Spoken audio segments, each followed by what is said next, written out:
Hello students, welcome to the lecture on managerial speeches, and after the lecture we will be able to learn the following objectives. Define managerial speeches, describe principles of effective speech and presentations, describe technical and non-technical presentations, understand speech of introduction, explain the speech of thanks, describe the occasional speech, discuss the theme speech, understand the use of audio-visual aids.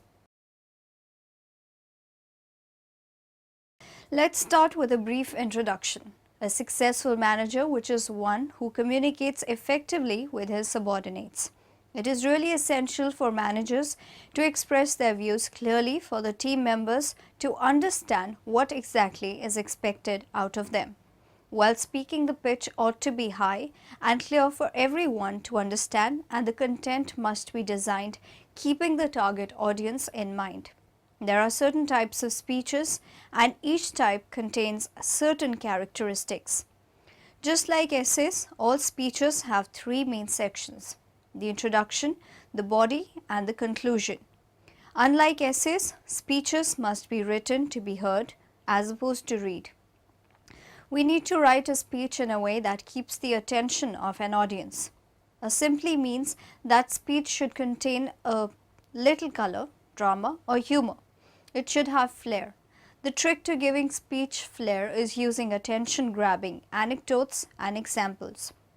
The event tonight is quite exciting. I think it would be fantastic to hear the experiences and the life journeys of the different speakers on the panel, and to be able to discuss and question the challenges that they've had on the way. What makes a successful GM? Well, I think you need to be a good listener. You need to be sensitive to your organisation and particularly to your customers. We're very great believers in voice of customer. Everything we do kind of starts there. To have the opportunity to hear from general managers from some really high profile organisations like Google, to understand what their world's like, the challenges that they face and how they are trying to make a difference to the organisations that they're in. This is an absolute golden opportunity. You need to know yourself and your own strengths and weaknesses and make sure that the team you're building that needs to deliver the business is a balanced team. You need to ruthlessly organize your own time to make sure that you're devoting the right time to the right levers in your business to get there. And you only win if the whole organization is bought in, your whole team is bought in and wins with you. So you've got to motivate them all and make sure you're building the right environment to do that.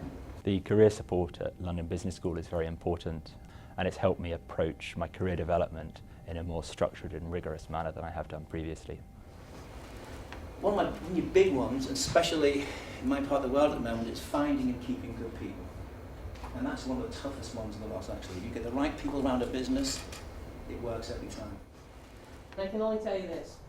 There are a million smart people. You're probably a lot of them. I know that I wasn't. I had since gone on, and I had since managed to finish my degree and did relatively well, as I realized that with a little bit of focus and a little bit of attention, you can learn an awful lot of things. I'm still learning every day, and I can tell you that in the general manager job, one of the best things that you can do to be the best general manager possible is understand one thing. You're not the smartest, you're not the best.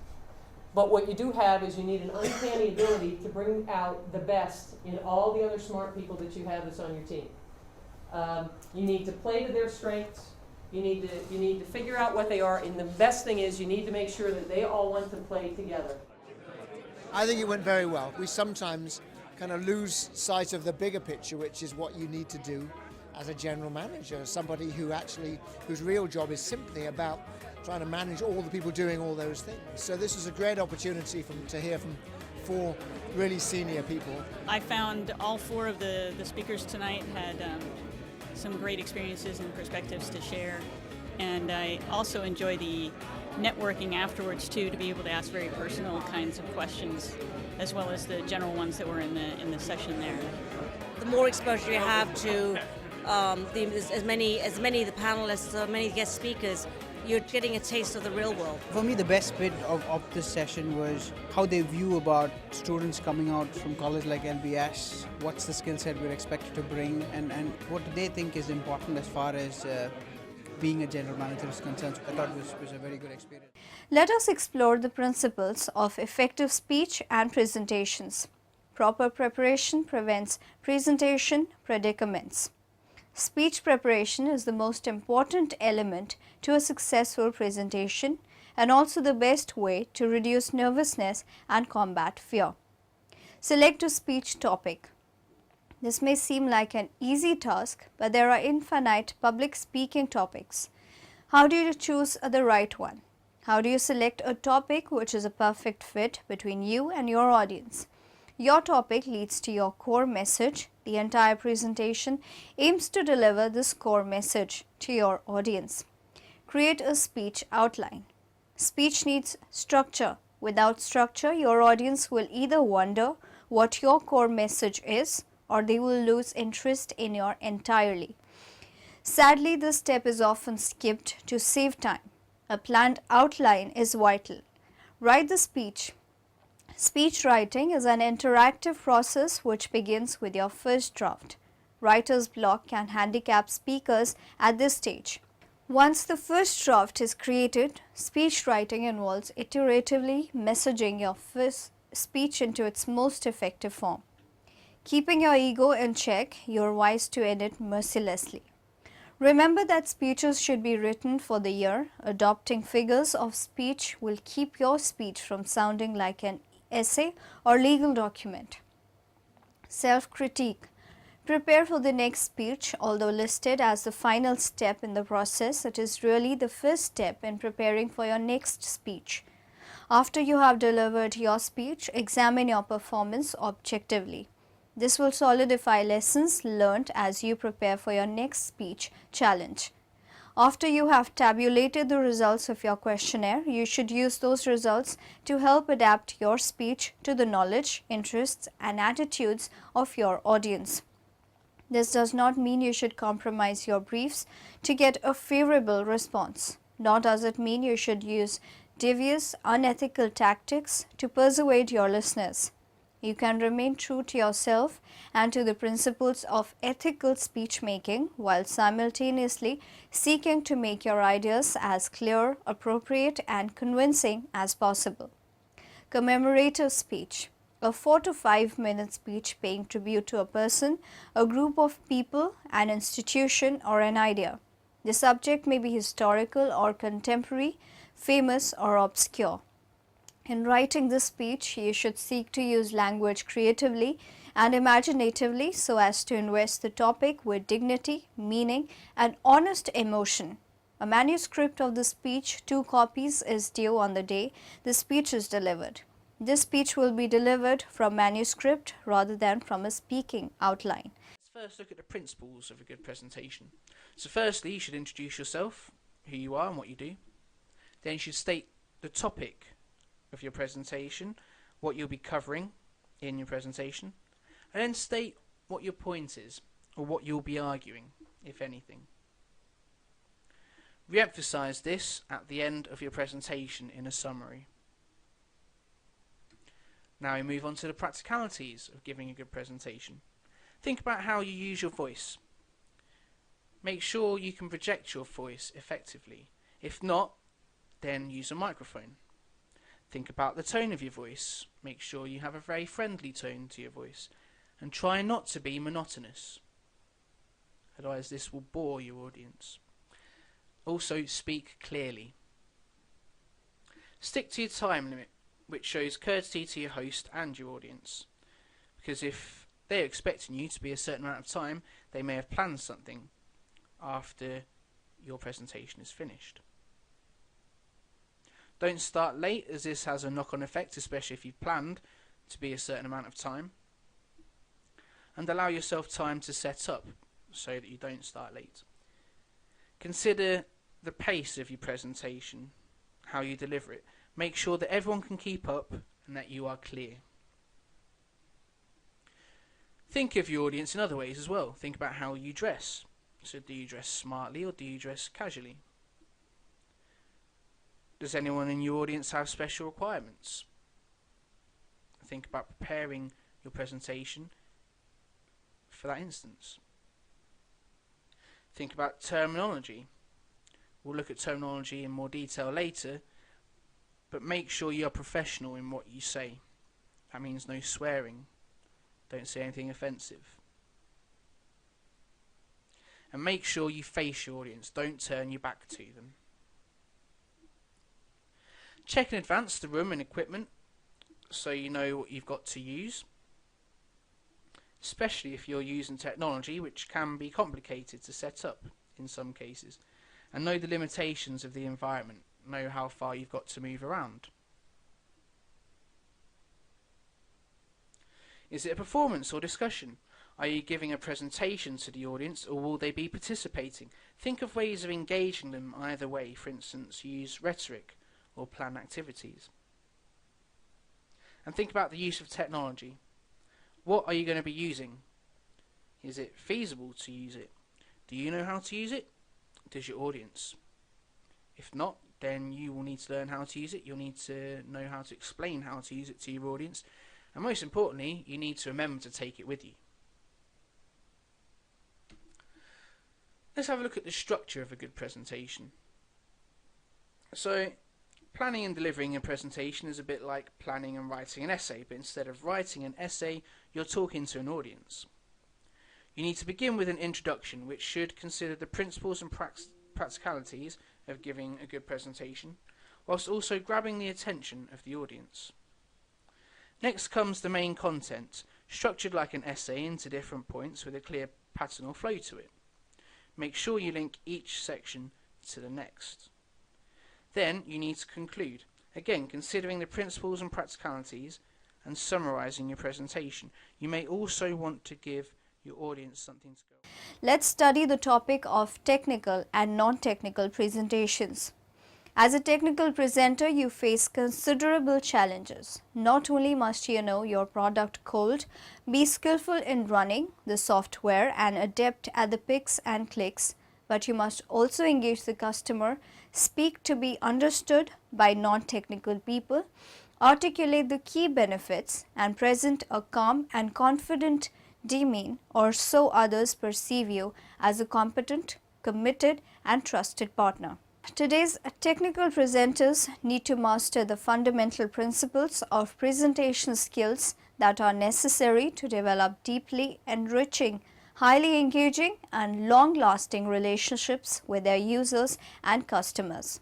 By having greater command of the presentation environment, technical presenters will be far better equipped to confidently present their company's product line, attract and retain customers, and increase the satisfaction of the customer experience.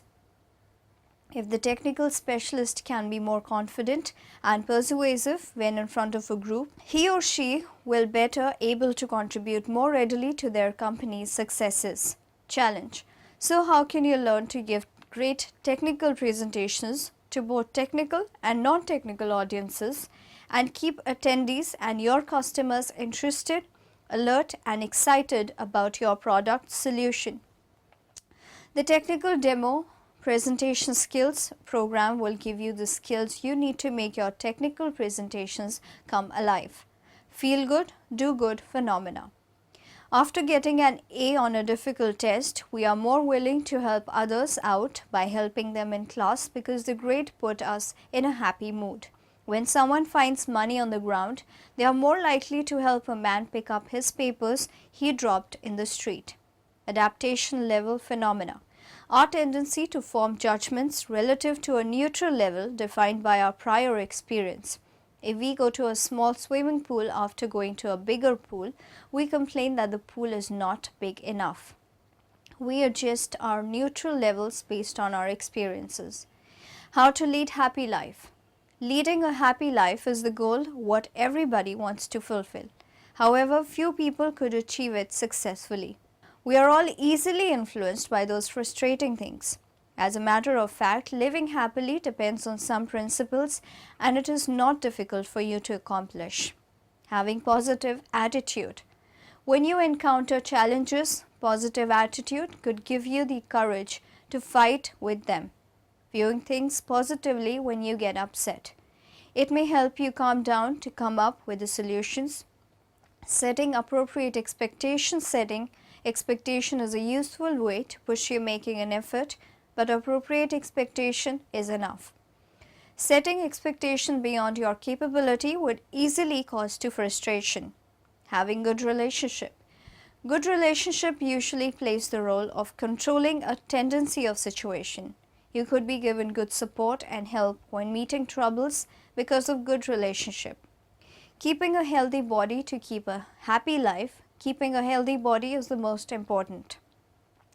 Laughter is very good medicine. Helps people cope, get through threatening situations.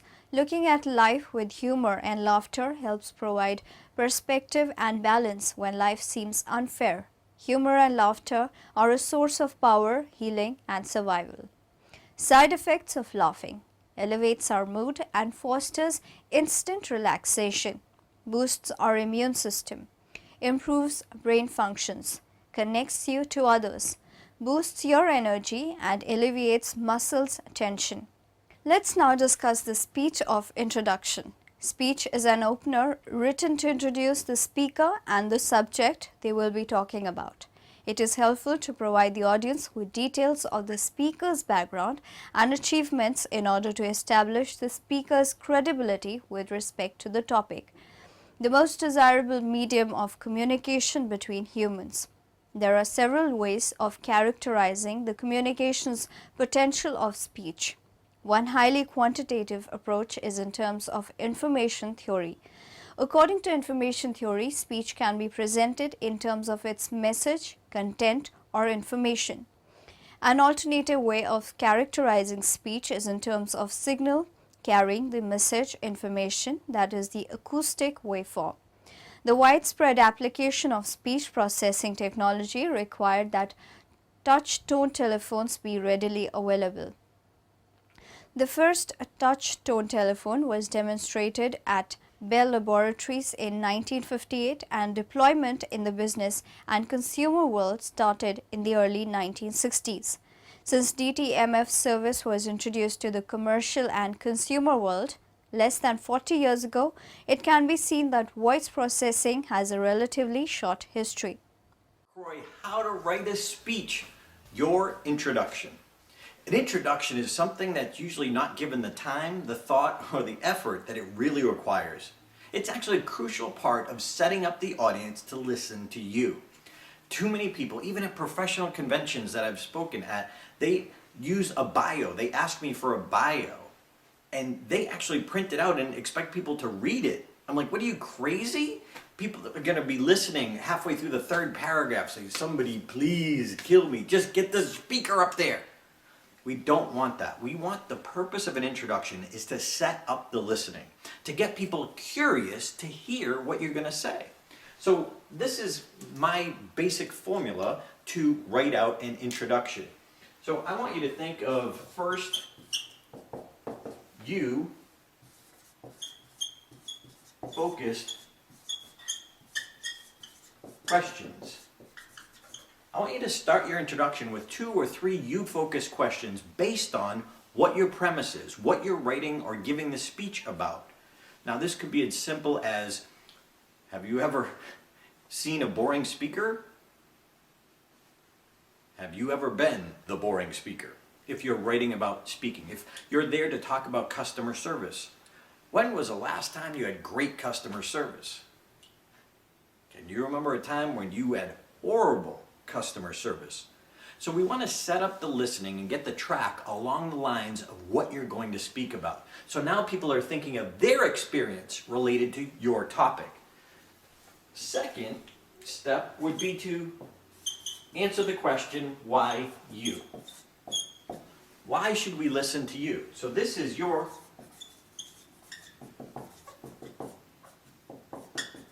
credibility on this topic area.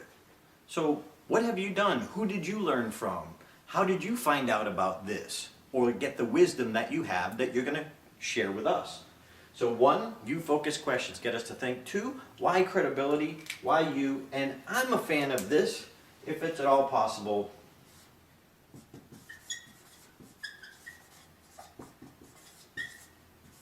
The lighter side of you. Just something that makes you connect with the audience, that they see your human side. So for example, in one of my speeches, I have an introduction where people say, in high school, Darren was considered least likely to ever be funny. Or I have another line where it's in one of my other speeches where Darren's mom is most proud because in high school, he was the only one to be on every varsity team without ever getting his uniform dirty. And whenever you can, what I also like to do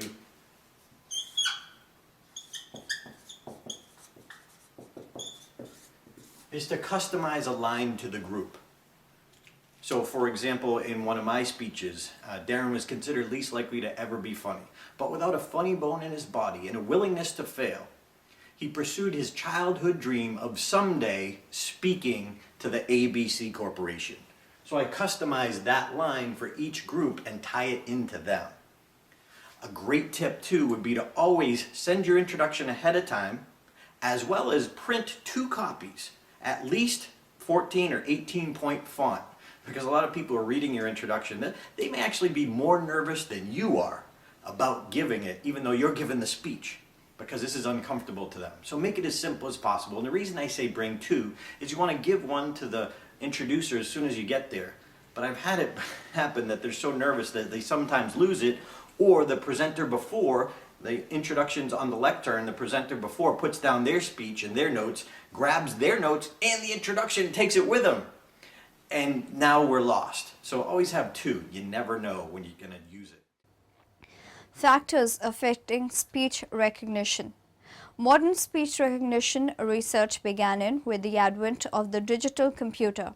Combined with tools to capture and analyze speech, such as analog to digital converters and sound spectrograms, the computer allowed researchers to search for ways to extract features from speech that allow discrimination between different words. The 1960s saw advances in the automatic segmentation of speech into units of linguistic relevance and on new pattern matching and classification algorithms. By a number of important techniques essential to today's state-of-the-art speech recognition systems had emerged, spurred on in part by the Defense Advanced Search Project's Agency Speech Recognition Project.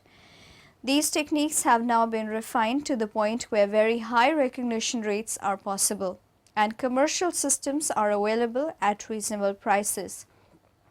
Speech recognition technology has migrated from mini and mainframe computers to workstations and personal computers, and applications are already running on them. As embedded digital signal processors became more prevalent on workstations, we expect to see much wider use of speech and speaker recognition. Speech of thanks. A thank you speech is a short public speech which serves to express gratitude for something that was presented or offered to a person as a spiritual gift, love, support, help, personal time, caring, attitude, or material one. Giving a thank you speech can be a major event. Take the time necessary to do a good job. After all, someone took the time to give you the award. Follow etiquette rules in writing the speech instructions. Figure out what type of event your thank you speech is for. Your speech will take on a different tone depending on the event. Determine who will be listening to your speech. Alter your style depending on the audience. If you are speaking to your peers, you will want to make the speech more informal than if speaking to your superiors. Write the speech out and practice it. Get to the point where you present your speech without reading it. Condense the speech to key points written on a card that you can take with you to give the speech. Ask the organizer of the event how long you can speak when giving your acceptance speech.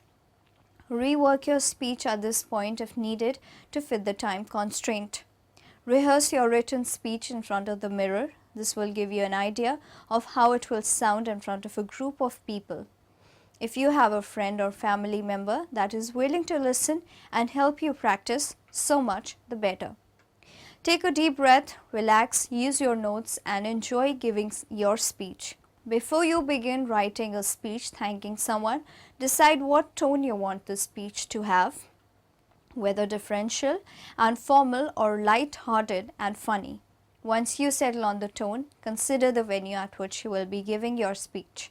With this information in mind, write an outline that contains a brief introduction, 2 or 3 things for which you want to thank the person, and a conclusion. Write your speech's introduction. Include how you first met the person you are thanking and how long you have known each other.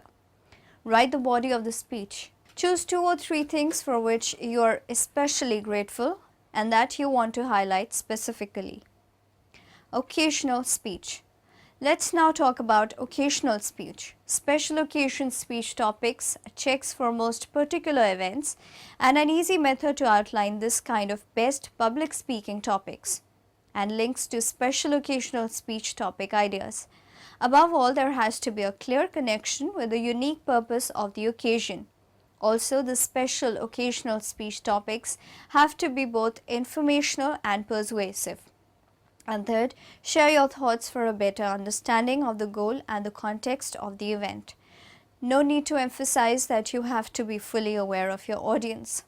The key to find the right special speech topics is addressing 5 W's and 1 H. Ask what, why, to whom, when, where, and how long. Theme, speech. Writing speeches consists of a lot more than finding a few inspirational quotes and possibly a funny story or 2. The key to writing good speeches lies in using a theme. If you always refer back to this theme, the audience will respond positively and remember your words. This does not mean that inspirational quotes are not important. However, they should be integrated into your speech in a way that makes sense. At the heart of every speech is a message. Your job as a public speaker is to pass that message to your audience and in so doing, convey a theme, evoke an emotion or elicit a response, be it emotional or otherwise. The first step is to identify the single most important idea, theme or message you want to convey in your speech. This message will likely be informed by the public speaking occasion you identified earlier.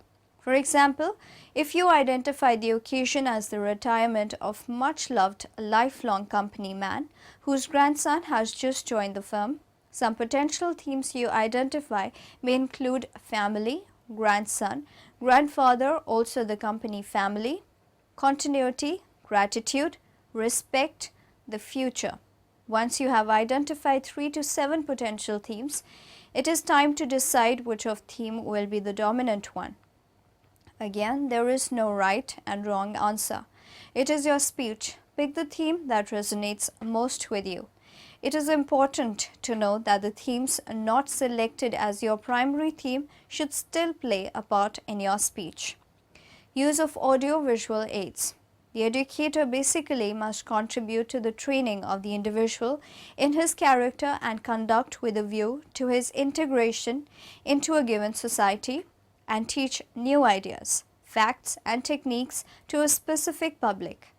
It is thus relatively easy to define the goals at which the educator aims. Achieving these goals is another task which brings him face to face every day with the basic problem of pedagogy, that of transmitting or communicating ideas or information. To solve this problem, the educator resorts to infinitely varied means, among them audiovisual aids. If our purpose, therefore, is to aid the educator, we must then offer him as complete an arsenal as possible of these means. But it is the educator and the educator alone who chooses the means which is best adapted to his subject, his audience, and his circumstances. It is thus clear that audiovisual aids cannot be separated from educational materials in general. This tendency toward the use of concrete examples has developed through a complex process. Audio-visual aids as a means of communication. Simply, words, whether written or spoken by a teacher, cannot and will not provide adequate learning experience. We need to supplement the teacher's words. Visual aids are very helpful in this regard in the form of pictures, flashcards, posters, etc. Again, in language, listening is a very important skill. If we do not get an opportunity to listen to a language, we cannot speak it properly. Hence, there is a need for audio cassettes which contain recitation of poems, narration of stories, etc. Such material will not only be interesting but also be motivating for the learner. Apart from these, we have video cassettes also. These cassettes present a wide variety of information along with detailed descriptions, songs and other dramatic effects. Audio-visual aids as a means for retention. We have seen that audio-visual aids make a lesson for more enjoyable and more effective. The use of audio-visual aids also helps in better retention of the content. Usually when we hear something, we tend to forget it within a specific time span. When we see it with our eyes, we remember it for a longer time, and when we perform an activity with our own hands, we understand its process. This is because of the fact that the more the senses are stimulated and involved, the more will be the learning and retention among children. Now in the end, let us summarize what we have learnt in this lecture. Speech preparation is the most important element to a successful presentation and also the best way to reduce nervousness and combat fear. Modern speech recognition research began with the advent of the digital computer. Combined with tools to capture and analyze speech such as analog to digital converters and sound spectrograms. Good relationship usually plays the role of controlling a tendency of situation. You could be given good support and help when meeting troubles because of good relationship. Writing speeches consists of a lot more than finding a few inspirational quotes and possibly a funny story or two. The invention of writing, a perfect example of a visual aid, at its origin proceeded from the same necessity.